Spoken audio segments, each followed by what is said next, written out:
Hey, welcome to House Human Services. We are really happy to hear today from folks who have been here all morning with regard to Homelessness Awareness Day. As hopefully many people know, we've spent a good chunk of this session working on homelessness and trying to create something that's more responsive to individuals and more responsive to our communities. And so we're delighted to hear from people today.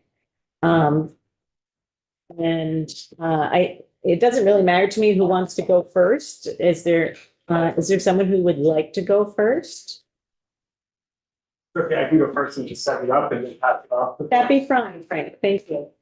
And what we'll do is, because a lot of folks said this is the first time being here in committee, so we'll do a brief round of introductions and so you know who's in the room and who you all are talking to. So my name is Teresa Wood. Welcome to the committee.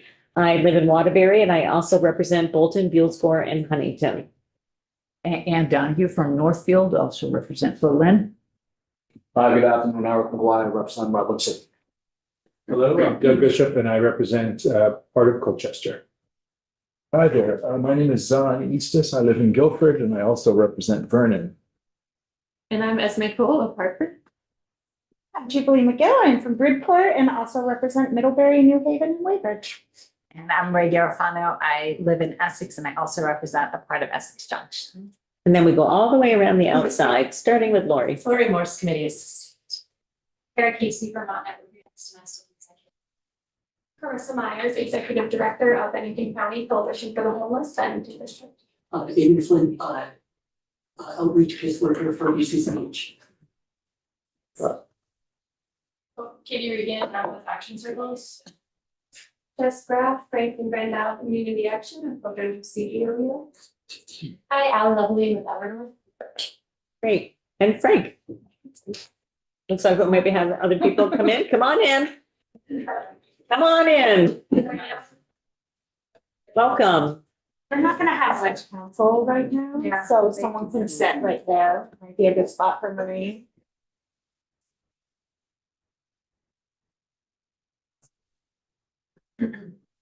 We have some space over here on this side too.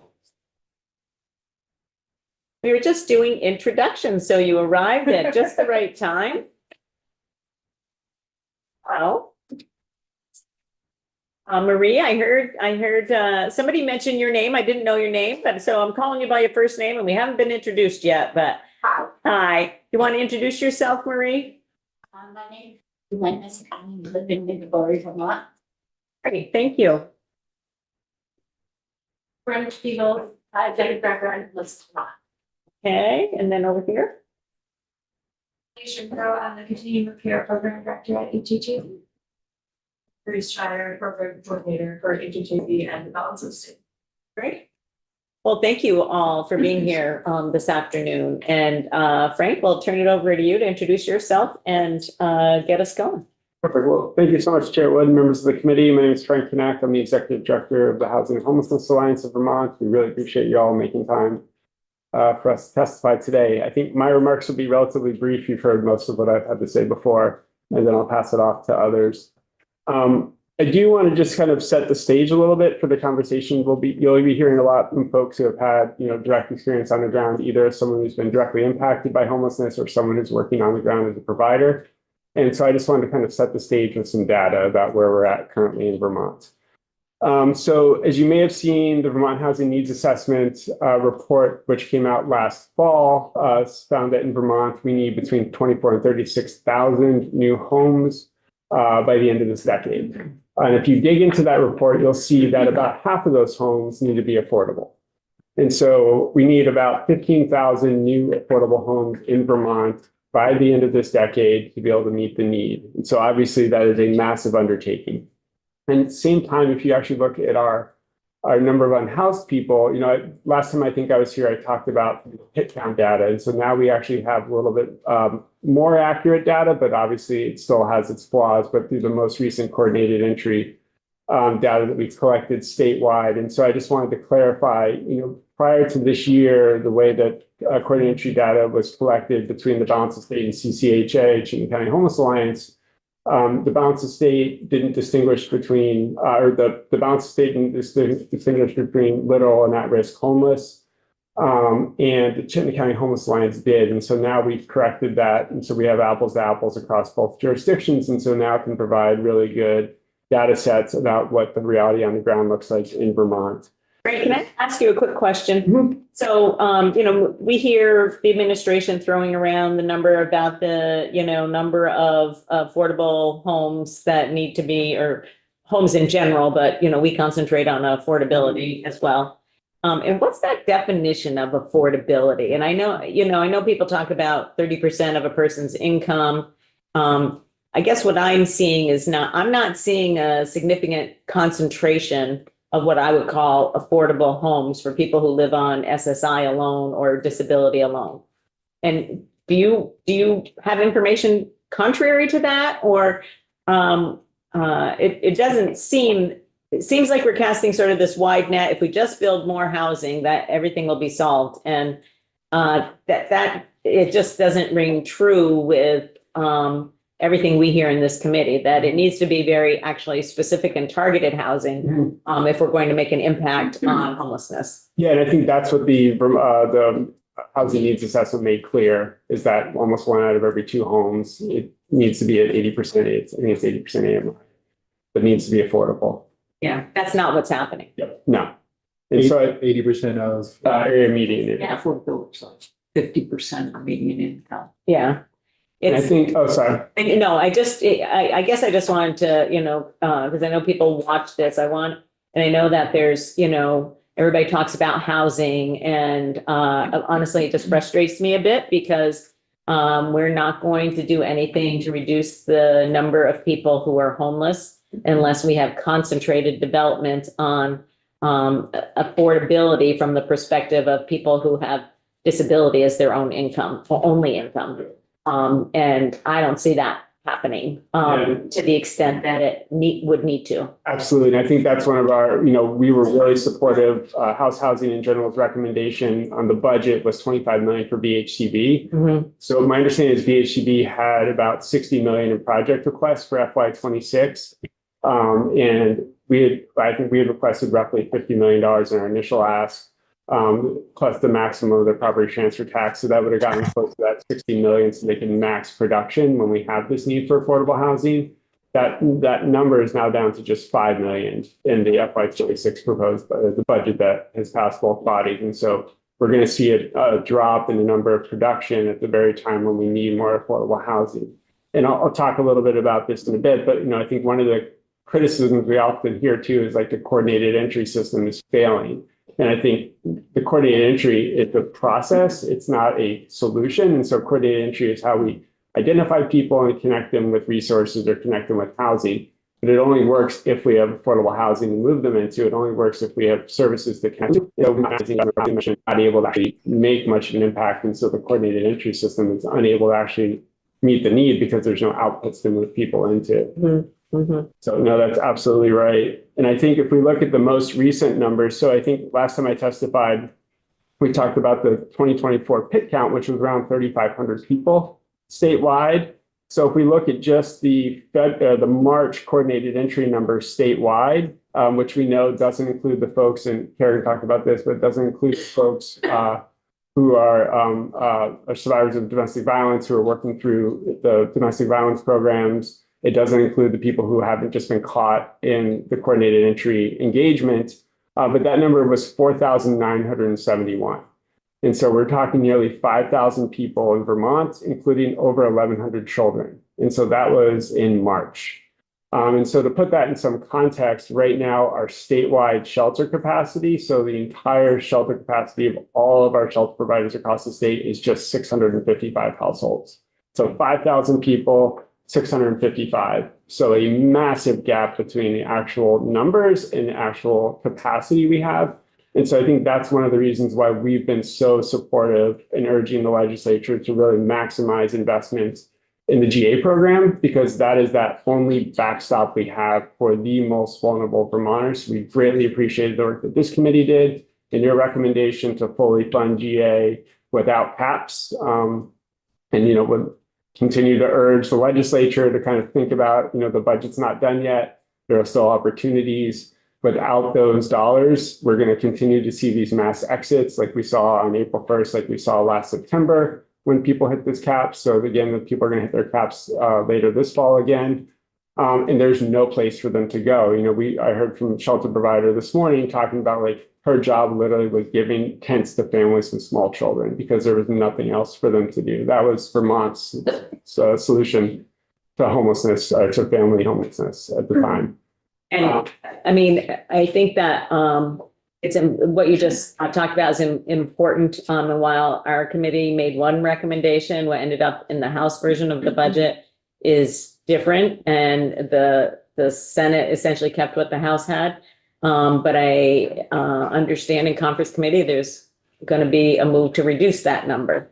And so I think it's important for people who are, sitting in this room and the other people who are around, maybe viewing this on YouTube, to understand that reaching out to the senators and the representatives on the conference committee is actually really important right now, and telling them not to reduce the money that both the House and the Senate, which essentially agreed with what the governor's budget was. But I understand, I just hear rumors, but I understand they're coming from pretty reputable people that there is movement to want to potentially reduce that amount. So that's like bare minimum, if you ask me. And that's it. Think about the vacuum, the 5,655, that is part of that gap that's filling. And so that gap will just get bigger if that gets cut more. Yeah. And I think the other piece that's connected, that again, we really appreciated the work that this committee did and its recommendations for the ERAP for the 33 case management positions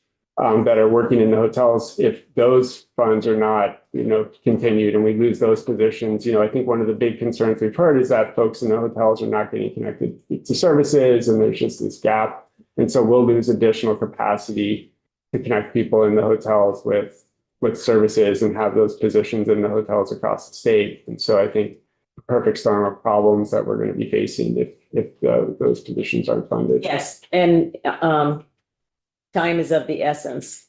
They're likely to close out the budget before the end of the week. I'm doing what I can, but it's also helpful to have people who are directly impacted by this, reaching out, whether you're a provider or a person who's experienced homelessness, or a family member or friend of somebody who's experienced homelessness. I don't often insert that kind of comment in testimony, but I'm feeling very passionate about this topic right now, and am anxious about what potentially could happen. So definitely appreciate that. And we greatly appreciate the work that this committee has done all session long on these important issues. And I want to flag one other data point before, letting others speak who can talk much more about what's happening on the ground. Is I know the other big piece of the GA debate has been the night caps and the 80 nights. And so again, looking at the most recent March data, the vast majority of people who are in coordinated entry have been in coordinated entry for more than 181 days. And so the vast majority of people are not only are double that, plus some. And when you said 4971 and the 1,100 children, were those people who were at risk of homelessness or actually homelessness? Literal. Or both? Those are literal. So they're not even the people who are the at risk. Those are little homeless numbers. And so I provided this to the committee, so my testimony, and there's an appendix with the spreadsheet, so you can actually look at all the most recent data that we had. And we'll be updating that monthly going forward. And then we got checked that with providers just to make sure that, and we have it by district. So if you're curious what your district looks like, you can see it by district. But we're gut checking that with providers too, to make sure that the data is as much as possible what they're seeing on the ground.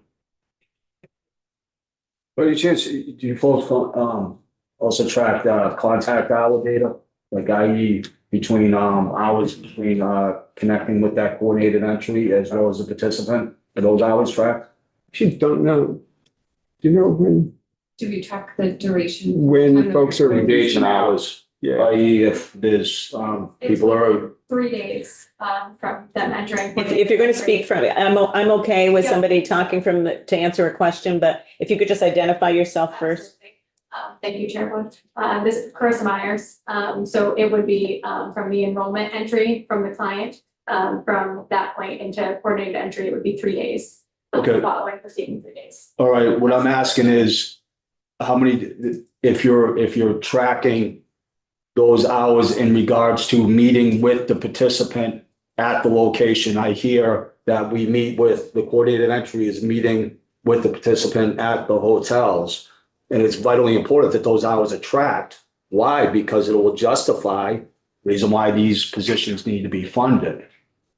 You get what I'm asking now? like caseload basically by, Yeah, contact hours from caseload. I can- Engagement hours. so I don't have any of that in front of me, but I could definitely reach out and talk with folks about what caseloads look like and get that back to you. Yeah, because there's, many comments have been made in regards to the importance of connecting people with relevant services. It's difficult to connect people with relevant services if you're not tracking the hours of connection that you're making with the individual. Yeah. So it's vitally important that those hours are tracked. I mean, one thing, so I'll definitely get you that, but one thing we do know is that, the number of people in need of case management vastly outstrips the number of case managers that are available. And so, but I can get you information in terms of like what the caseloads look like per. Correct. Appreciate it. Thank you. Definitely. It's okay. Yeah. Thank you so much. Thank you very much for Thank that you. background information. 23 or 26 case managers, I forgot. It's 33. 33. Yeah, okay. yeah. Yeah, okay. So even if we're just looking at the 5,000 people, that'd be a caseload of 151. Yeah. That's not even like doable. So, okay. Who is going to go next?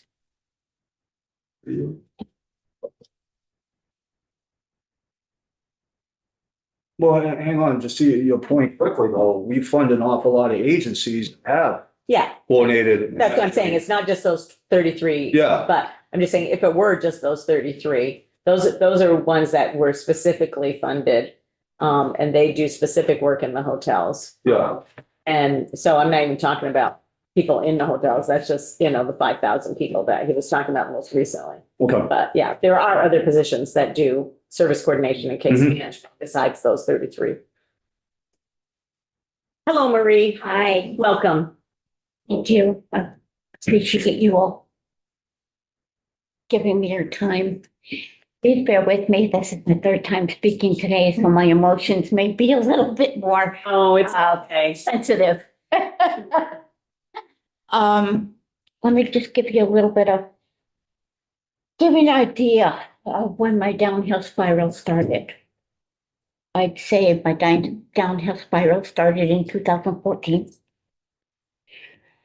Trying to take care of my mother who had dementia, my father who had stage 4 esophageal cancer, and my late husband who had a very, very aggressive type of cancer. I lost my mom in December of 2014. I lost my dad in March of 2015. And I lost my husband in May of 2015. So within 5.5 months, I lost 3 most important people in my life. If that wasn't the lowest point in my life, I don't know what would be. I was living in the home that my late husband partially inherited when his mom passed, trying on Social Security disability, trying to pay mortgage, water, sewer, taxes. I forgot to mention that earlier. That's a biggie. And things started to snowball.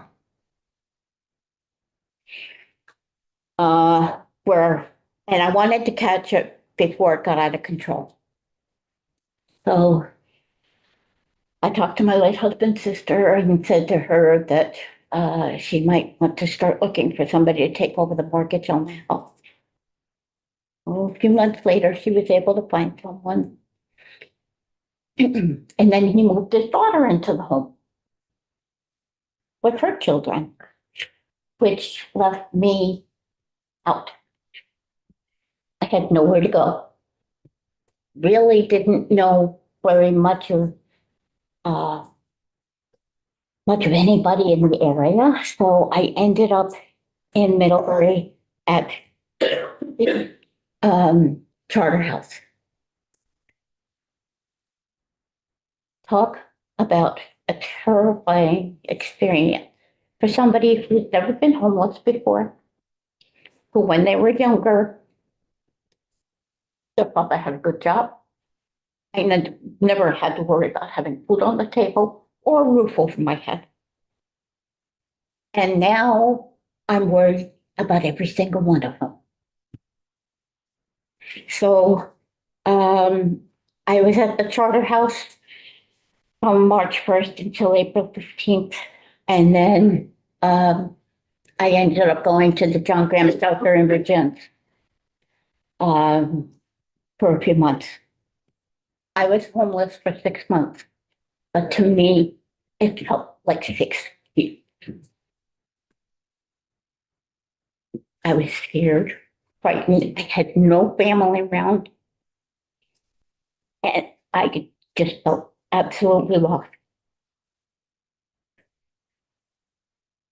Trying to get counseling at this point was, I had counseling services of Addison County. I went to them and got put on a waiting list. I was on that waiting list for a year. No counseling.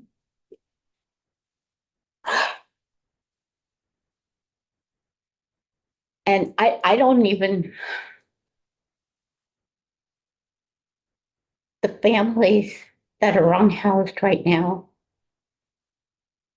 I don't know how they are doing it, especially the young children, young adults.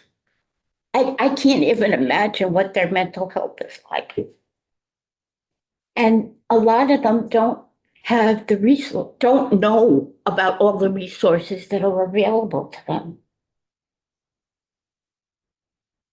There are so many people right now that are just one paycheck away from being homeless. Now, the vouchers that they have are great, but I don't think they have enough to cover everybody that's homeless. I don't think they have enough. What are these people supposed to do? And then with the hotel program, it's very, when they say most vulnerable, that just leaves a very open-ended idea of what they consider most vulnerable. Marie, what helped you? You know, you said it was 6 months, but it felt like 6 Yeah. years. What helped? What helped you? I found the apartment that I'm in now. And I'm so grateful for that, because then, again, waiting list for Vermont housing. And it's some of Addison Housing Work, the property managers for where I live. They've got a waiting list so long. Housing is a human right, not a privilege. And I know each and every one of you works hard every day.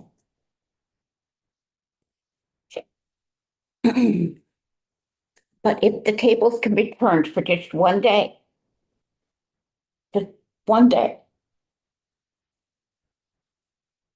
I think you would be surprised at the result.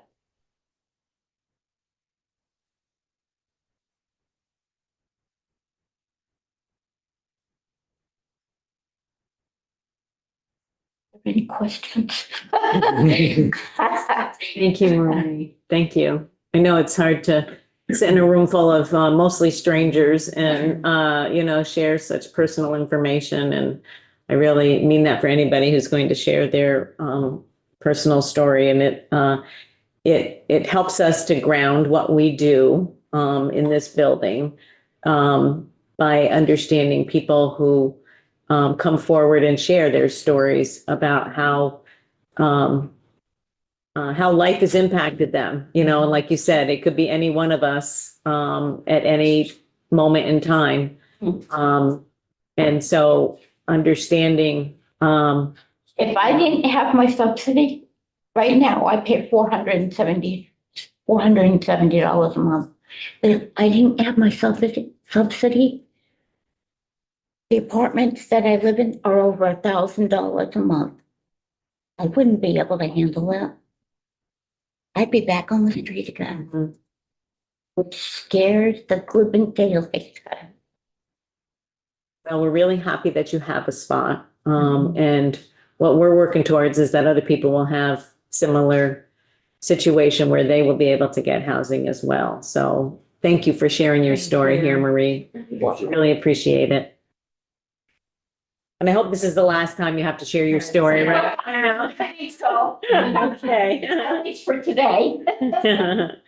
Thank you so much. Why don't we have Carissa or Roxanne? Yep. Yeah.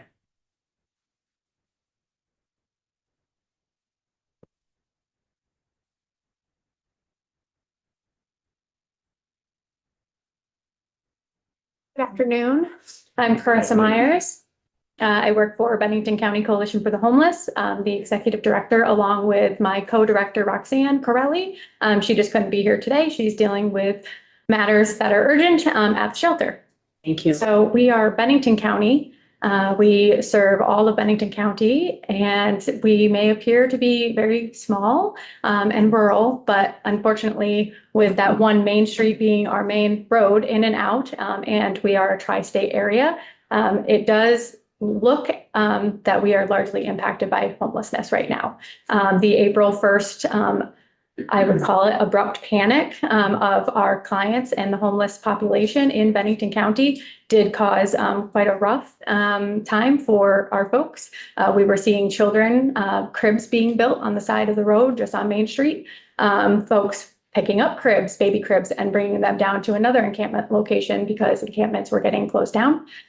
So that is really what's on the ground at this moment in time, today's date. So we can drive through when we go back home, and that's what we'll see. It's a real awful scene. I have 2 kids of my own, and I couldn't imagine carrying a baby crib all around town outside, even without severe weather impacting. So we are a 16-bed adult only shelter at one of our shelter locations. We're one of 2 locations, and that is all that there is in Bennington County for shelters. So we have 16 individual adult beds that are always full. We have a rotating wait list. It's by phone only. And so if you can call and you can be there in 15 minutes, great, you have the bed. It does run by program, which is why I'm here today. We do need funds for program specific for essential service workers. I'm not looking at specifically those 33 ERAP positions that are being dispersed because they didn't affect my organization at all. We didn't have any ERAP funded positions, but we do have an outreach program that could use more support and funding to be able to follow those folks that we are quote unquote losing off of the coordinated entry list. Folks are being exited off of the coordinated entry list when leaving our shelter. Just this past month, we had 7 folks exit to unsheltered. And so at that point in time, we would try to reach out to them maybe once, but we don't have capacity to follow them any further. So then it goes back to that capstone lead agency in Bennington County to then do the follow-up. Well, now this person could have lost their phone. They don't want to speak to the lead agency because they feel that they're just on a list to sit on a list upon a list. And so now they are being exited off of coordinated entry and to being unhoused. And so they're not being counted as an unhoused family or individual. What you're saying is that the number that Frank gave us earlier is probably even higher for people who. I would absolutely say it is, yes. Yeah. Yeah. So with that coordinated entry system, we just need more programming within that for it to not appear that it's a failed system. It has a great process to it and great support, and community members all around the state of Vermont. I know because I used to work for the database that runs that, the Institute for Community Alliances, pretty recently, just in November of 24. And so I know that folks all around in organizations are really trying to give time to their organizations to make the coordinated entry process more smooth for guests and to go out into the motel programs, to be able to reach folks easier, but we're still not having boots on the ground with like outreach essential services, folks that are willing to go into the encampments wherever they may have just transferred to because they change day to day, week to week. We need support for funding for those folks, because then we can really capture the real number and we'd be able to bring back to the table what is really happening in our county and counties alike. So, where would you prioritize the use of resources? So let's just say, you had the magic wand in Bennington County. Where would you prioritize the resources? I mean, at the provider level, like where you're at, or at the coordinated entry has folks working there as well, in other parts of the state? Sure. So looking just a little bit into the future, I would really hope and anticipate that the 80-day cap on the GA motel program is raised, just simply to buy shelters like myself, our staff, some time to find other funding and purposes to be able to build more shelter beds, perhaps even in larger congregate setting styles. Right now, our family shelter is very individualized little apartment-like style shelter, which is not using the location to its maximum. So I would like to see that we could then possibly purchase some extra building space to be able to make a congregate setting for those folks that solely have, a disability or solely are just the single white male population that we're seeing that we're under servicing right now. See just a shelter for them. Those folks that are working, they're middle class and they're just homeless. I have data on that I could also provide at another time. But that's the population that we're seeing in Bennington that really is underserved right now and do not fall under the categories of vulnerable for the GA program. So those are the folks that are calling our lines every day. So that would be what I would love to see happen. Yeah. Thank you. Yeah. Any other Go questions? ahead, Representative Bishop. You referenced your shelter has room for 16 adults. Yes. And there's only one other shelter? There is. So we And how have many a people? family shelter. So it is considered, so there's 9 rooms. We can have up to 36 family members. Currently, our coordinated entry master list from just this morning, when I pulled the data report, we were at 287 households. So that could include just a family of just one. It could include a family of 4 or 5 or 6 and upwards. So 287. We do not have capacity to take those folks in, but those are your literally homeless folks. Thank you. Looking at the latest data from state yesterday. Yep. For the Bennington district, shows just GA program, 99 rooms serving Yeah. about Yeah, 100 that's and what we have. Yeah. 180 people. Yep. I think you're illustrating exactly why we need to do something different than what we're doing right now. And so, the House has passed out H91 to really transform and create more local options for people and more, really more control of resources at the local level. And we're trying to get that moved through the Senate, but that's not happening right at this moment. Because I think that we do believe, and I think we believe pretty strongly that the resources can be more adequately managed to serve more people at the local level. And with, any wide variety of different approaches that is not the sort of one size fits all approach that the GA program has right now. So as well as some of the preventative and shelter work that's being done in the HOP program. So I think, you highlight it so well for us, and I'm sorry that that's what you're dealing with, and sorry for the people, throughout the state who are experiencing this. And I know it's a pretty difficult job to be in your seat, having to turn people away and, trying to maintain contact with people who leave. And that's got to be pretty hard. Yeah, it can be. It's a lot to bear Yeah. and take home to 2 kids. But it's my force and drive forward. So hopefully we'll see better days in Bennington County and throughout the rest of Vermont. So thank you all for your time. Thank you. Thank you so much. All right, Kara.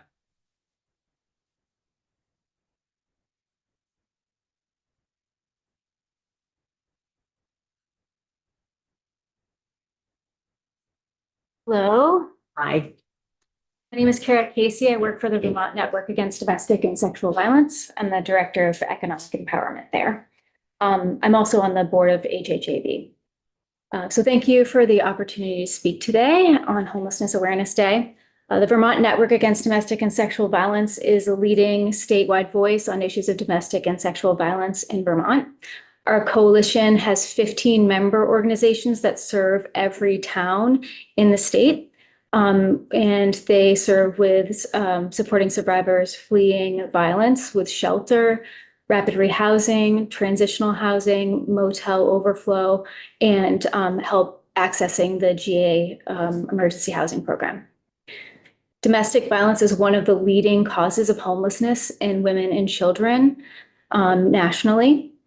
In the recent point in time count that you've heard mentioned, out of the over 3,000 households that were homeless, 309 of them were specifically reported as fleeing domestic violence. This past year, our member organizations supported 1,128 individuals with emergency housing for a total of over 74,000 bed nights. The lack of safe, affordable housing across Vermont and the nation exacerbates the challenges that victims face seeking safety. And where survivors used to be able to stay in shelter as a short-term emergency solution, a lot of them are finding themselves in shelter for longer. We do have some better numbers than what Frank referenced in terms of length of stay. The average length of stay in 2024 in DV shelters was actually 58 days. So it's a lot shorter. And there could be a number of reasons for that. Some maybe because people are moving from the motels into shelter. And our member organizations work really closely with survivors to help move them into shelter when there is a space in shelter. So I'm not exactly sure why that number is there, but I would like to think that some of that investment in affordable housing is really paying off. Do you have data on when people exit, where they're exiting to? Like how many of those folks, I mean, since that's a relatively, I would love for us to be able to get to that for everybody, but are they exiting to permanent housing? Or are they exiting to, other safer spaces that aren't necessarily permanent? Yeah, I don't have those specific numbers. I would say, judging from the numbers that I see of people that need our financial assistance in moving into new housing, there is a little bit percentage more folks that are moving into subsidized, into some housing with some sort of subsidy. And then it's split almost between that and people that are moving into housing with no subsidy, just paying market rent. But then we also do see folks that are often moving to other states to live with family or friends. Mm-hmm. But I would say, the larger percentage is moving into housing with subsidy. Thank you. And And unfortunately, a lot of the folks that I would say that kind of might stay a little bit longer might end up moving back to an unsafe situation, because it can be frustrating, as people have mentioned, sitting in shelter and not knowing, okay, I'm on these however many lists. When am I gonna actually find housing? So that is an unfortunate, thing that we see, is people moving back into unsafe situations. And I can ask OEO, because they do, they get numbers from our shelters, so I can see if that is something that they have, but I'm not sure that they do. So our domestic and sexual violence advocates and community partners provide vital supports to homeless survivors and their families. And the network appreciates all the support financially that those shelters receive federally through the legislature and our local communities. And that really allows this work to continue. We don't know what's coming federally, but we're hoping that our folks with funding from the state and from local community support can keep on doing what they were doing. The HOP program, the Housing Opportunity Grant Program, provides almost $4 million to our member organizations to support emergency housing, that shelter overflow in motels. And if you'd like to hear a little bit more about that, happy to tell you. Coordinated entry, essential services, and more. And while we often hear about people's experience in shelter or just before getting into shelter, we don't often hear about what happens when funding can support a household to avoid homelessness, or what happens after funding helps to support somebody move into housing. So I just wanted to talk a little bit about that. HOP financial assistance is, we get a grant through HOP for financial assistance. And last fiscal year, we provided $219,000 in assistance to 127 households. 59 of those households were actually to prevent homelessness. And I just wanted to give you a snapshot with a couple of stories, de-identifying. A survivor and her child were able to move into subsidized housing unit after years of living in a place not meant for human habitation. So it didn't have any sewer, water, really spotty electricity. They were actually paying to live in that place too. They were told that they needed to leave with no place to go. And we were able to support this household to move into safe, affordable housing with some funds that we had, and into a subsidized unit that they were referred to off of the coordinated entry list. So while you heard Frank reference that our survivors and the DVSP shelters are not included on that big coordinated entry number, it's just because we're not federally allowed to be in a shared database. So when they pull the numbers, our folks don't show up. But the survivors that our member organizations work for are assessed through coordinated entry and are put onto the list just with de-identifying information. So they're not in that shared database, but they're still on the coordinated entry list. And another survivor that we supported was at imminent risk of homelessness due to domestic violence. So the survivor had to cut back their hours at work in order to heal from a domestic violence related injury and got behind on their rent. So we were able to support her and her children in to stay in that affordable unit with short-term rental assistance. So that just gives you a little bit of a picture of how we're able to use funds. We do have a couple of smaller, really flexible grants that we're able to use, and we're able to really say to a survivor, like, what do you need? And either give them a check for what their stated need is, or write a check. So those could be anywhere from support with rental assistance to we've had people need bus passes. I need to fix my car. One person needed a bicycle. One person needed clothes for their new job, those type of things. And that's really helpful as well. So that kind of complements some of the more structured grants and funding that we get from the legislature and from the federal government. So I just wanted to say, share a little bit about that, and thank you for your commitment to finding a solution to the complex problems that we face around housing, homelessness, and providing support to our most vulnerable in the state. And we look forward to the continued partnership. We were included in H91. So we're looking forward to that partnership between the legislature and DCF and our partners in our communities. If you have any questions, I'll be happy to answer. Thanks, Kira. It seems like you have some written comments that you were Yes, I haven't talking written about. yet. Yes, okay. My well, computer should was have sent dying those. before I. Great. Okay, Appreciate that. thank you. So I just want to make sure that I'm clear about sort of some of the data that you shared. The folks that you serve are also counted in the coordinated entry. Is that accurate?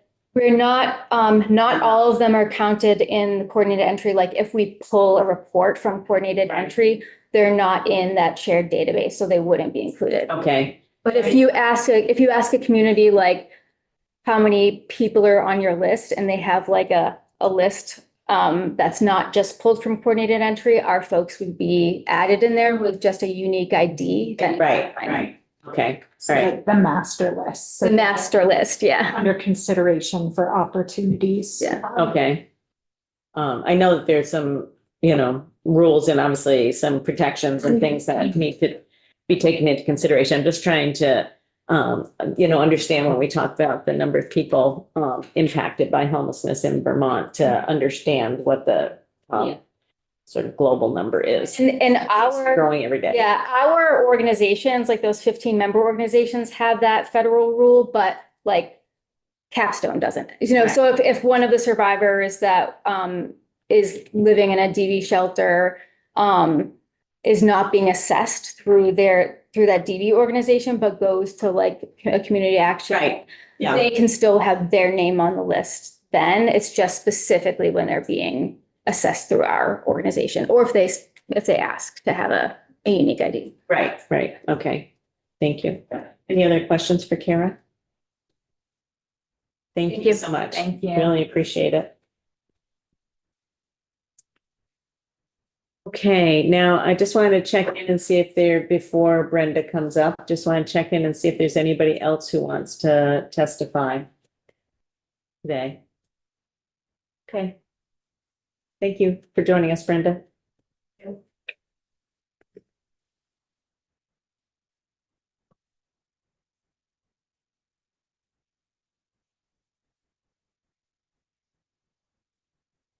Hi, for the record, I'm Brenda Siegel, the Executive Director of End Homelessness Vermont. I didn't prepare remarks today. I've been far too busy in the last month. And I did want to, though, start by sharing some of what the experience has been in the last month. And really open by saying that when I was here last time, I talked about a client of ours who had to go through multiple fair hearings to get a reasonable accommodation in order to be sheltered in a hotel that met his need. He was on oxygen, and was in multiple organ failure. We'd worked with him for many years.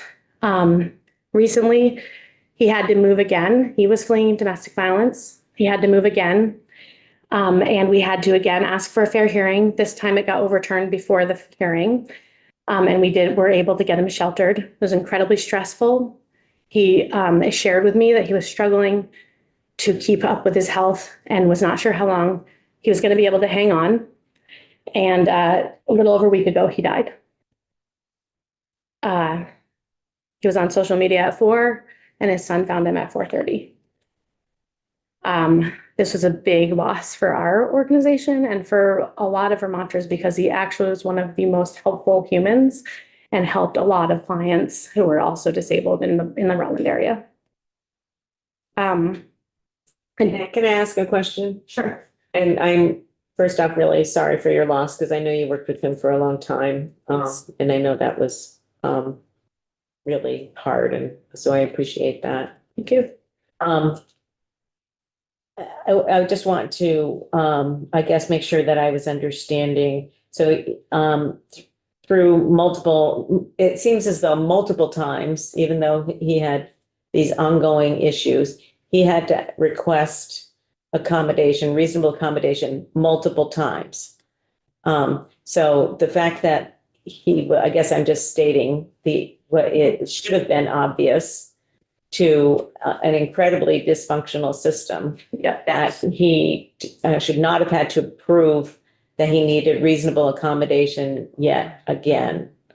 So I don't expect a response. I'm just, these are the kinds of things that need to stop. And these are the kinds of things that frankly, I believe will not happen in the way that they do happen if this program is managed at a community level where there's more, frankly, personal interaction with people. So I just, so I need to state for the record that it's like somebody who has those kinds of health issues shouldn't have to prove that over and over and over again to request a reasonable accommodation. So. Yes, and I think I want to add that there was another client who died just about a week ago, who was here and was introduced on the House floor. She was had her and her husband both contracted a really serious illness that they both had. It was some neurological thing, and as she was dying, she got in the 201G MV to the medical verification form and was not yet verified at the time of her death. And her husband had the same condition. He has been verified since, but the process has been extremely stressful and unacceptable for people living with disabilities and severe medical conditions to have to jump through enormous hoops. Also, our organization, and I've decided that I have to say this, our organization works with a lot of people who have a reasonable accommodation for communication, and that reasonable accommodation has been obstructed in the last month, which has made it extremely hard for us to get our clients through the process. Sorry. And I feel like the people on the ground who are working extremely hard right now are really at the end of their rope. And I feel like those of us who speak up and speak up loudly are penalized for doing so. And as a result, the target may be at us, but what it actually hits is our clients living with disabilities, and it's not okay. And so I wanted to just make sure that I name that, because we have had a client denied who has cancer and is active cancer treatment.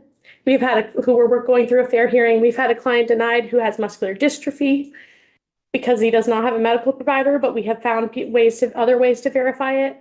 We have had clients denied who are in wheelchairs, and in an entire year, we asked previously to this month, we asked for 5 fair hearings, 3 of them for the same person.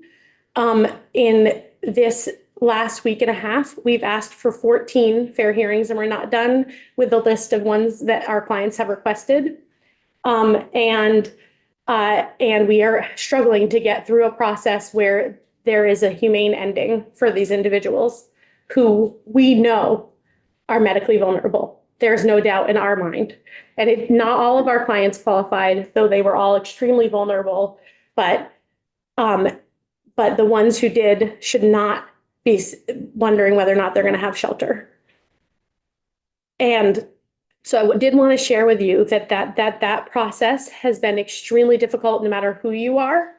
And for people who have reasonable accommodations, there just does seem to be an enormous lack of understanding about what a reasonable accommodation is, what should be required to revoke it, and how it needs to be followed going forward, but also just the empathy for people who are in this position. Can I ask you, you've I guess what I'm been a frequent flyer a little bit at the Human Services Board. What has been your results at the Human Services Board? we have only been through preliminary hearings so far and we've won everyone. Mhm. And the preliminary hearings have been for continued benefits. They have been honestly a waste of everybody's resources and time because all they are is asking for the benefit to continue until the hearing. I can't say that this will happen, but I'm fairly confident that these clients will be found being vulnerable. So. And recently, I should have asked Frank this question too, and anybody else who might have information about it. So the judge recently ordered a temporary stay on essentially saying that people were given insufficient, if any, in some cases, notice. And I'm just wondering what impact has that had sort of on the ground?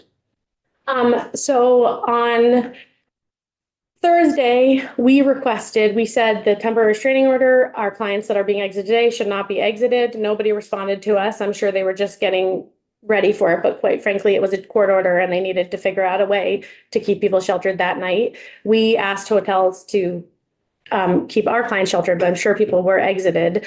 And then on Friday, they started auto renewing most people's clients. We still had to make calls. And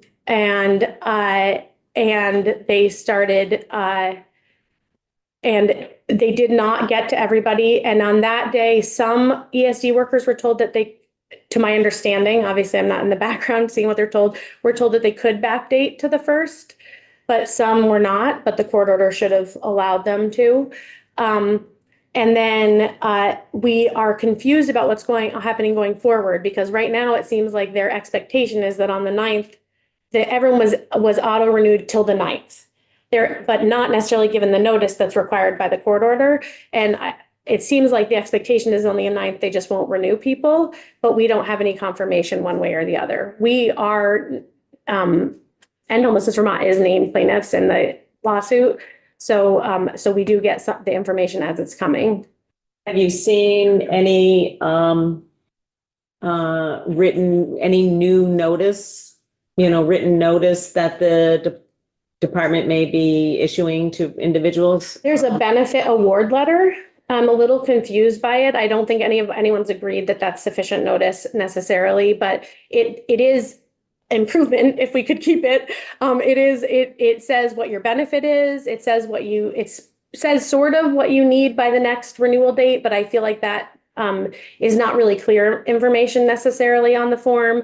And then it says like what you need to do. So you need to call in to renew, or this will be the end of your provisional housing. And it does talk about fair hearing options, but it is supposed to be the legal reason. And I think it's supposed to be individualized. And so that to some extent is happening, but that's what we've asked for a long time, is that there be some kind of benefits awards letter that's created. Everyone has, I think most providers have really wanted that. Mm-hmm. So that is what's happening. We've also received some notice from AAGs that it does not meet the requirements of the TRO. And quite frankly, we fell in the middle of it a little bit because I don't want to comment much on whether or not it meets the requirements. Yeah. No, I know I'm fine here, but when we receive those notices, we don't know. If we don't think that they meet the requirement, I don't know what to do in those situations. So I'm presuming legal aid will take that up if they don't believe it meets the requirements. Right. That's what my hope is. And I have asked because I really don't know. A little out of my depth about whether or not it does. So that has happened, but I don't know if it's being delivered. I know that our clients that haven't been renewed yet haven't had that delivered. So I don't think that they could actually be asked to leave on the 9th in that case. But if they're being renewed, then they're having it delivered. So if that makes sense, that's kind of confusing, but in a little different for our clients, because in some cases we are the recipients of the anything that gets delivered, and in some cases we ask that it's also delivered to them. I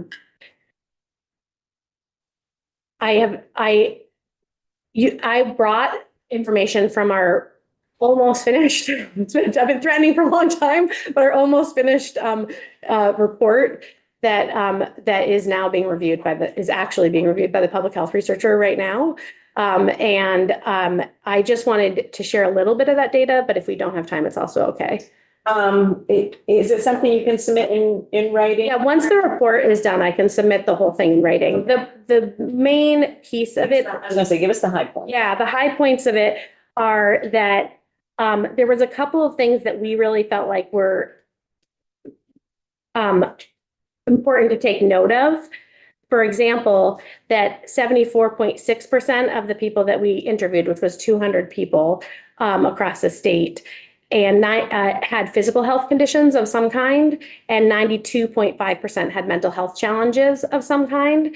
But another piece that we haven't talked about as much is 37% of the people who we interviewed had learning disabilities. And of that, 9% of the people that 9% of the total 200 were unable to read or write or both. And we feel like that's a really important piece of data that has not been talked about very much. And this was not all people that grew up in a different time or had a different level kind of education. The youngest person who reported that was 21, and then we up to the age of 80. And so we felt like that was a really significant finding. And then the other finding that the other piece that we really found to be really prominent was that 39% of the people that we interviewed had their first experience of housing insecurity or homelessness as a child, and then 27% of those, their housing insecurity was being in foster care as a child. And that is consistent with federal data that will be cited in the report. And it just shows the broader implications of allowing homelessness, and especially unsheltered homelessness and housing insecurity and all of people losing their homes. Really, that we think that those are some pretty important pieces. Other things that are more like Mythbusters, for example, we had only 4% of the people that we interviewed had come from somewhere else. And that matched the AHS data for the same year. And another piece of that was that there was another piece that was kind of like a Mythbuster was at that year, there was the June cohort, which some of you may remember. And then there also was the 28 days to come into economic services, or there was a winter weather, which completely relaxed eligibility. We interviewed all of those groups. We interviewed about 43% of each group, and not 43% of each group. 43% was the people in the cohort, 43% was not. But across the board, the answers to the questions, including vulnerability, health, data, and other kinds of vulnerability and how they lost their housing, were not significantly different. And so that means that where we're making markers of vulnerability or eligibility, we're actually not necessarily hitting the mark, because where there's relaxed eligibility, the same answers are coming out. So those were some of the highlights. But it is really comprehensive, so I hope that you'll look at it when we do it. We've been working on it for years. We've been threatening to get it to you for years too. So, well, you know that old saying, the believe it when we see it. Yeah, it's right here. I just reviewed. But I really appreciate the work that you've done in this committee. I appreciate the support that you've given and the empathy and care that you've given. And when our clients have been here testifying, I want to just name that this is a place where I always feel like I can tell them they are safe. And that is a lot because of you, Chair Wood, and I really appreciate it. And this has been a remarkably hard month for our organization and for myself. And I have appreciated being able to reach out at particularly hard moments as well. Thank you, Brenda. Thank you. Thank you for what you and the folks that are working with you are doing on the ground, trying to help people. Yeah. I was just going to say thank people. And I just wanted to thank everyone who has been here for the last hour plus to continue to raise the flag about homelessness and how that impacts our whole state, you know, and each person on a individual level. And I think it's really important what Marie said at the beginning, to try to imagine ourselves in the shoes of somebody who doesn't have a roof over their head right now and is struggling to trying to figure their, you know, their situation out. And I think that's really important for us to do, Marie. So thank you. I realize all of you work hard each and every day too. Thank you, Marie. So thanks to everybody. We really appreciate it. And we'll continue fighting the good fight. And it's helpful to know that you all are doing the same at the community level. And that's what sort of gives us the drive to keep trying to make improvements. So thank you all. Okay. Okay, so we are going to now shift gears, although it's this is all related. Yes. Why don't we just take like a